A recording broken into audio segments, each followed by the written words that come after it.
হচ্ছে সলমান আর আমি আজকে একটা নতুন ভিডিও নিয়ে চলে এসেছি। আজকের ভিডিওতে হচ্ছে এই গাছটা দেখেন, গাছে কতটা বাবুই পাখির বাসা আছে।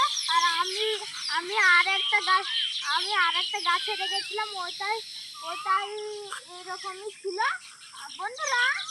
আর এই গাছ এই দেখেন বাবুই পাখিগুলো, এখানে বাবুই পাখিও আছে, নিজের বাসার ভেতরে ঢুকছে।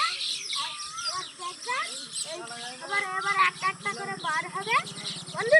আমরা আবার কালকের ভিডিওতে আসবো। Tata bye bye. আমরা ভিডিওটা লাইক সাবস্ক্রাইব দুটোকে দেবেন। Tata bye bye.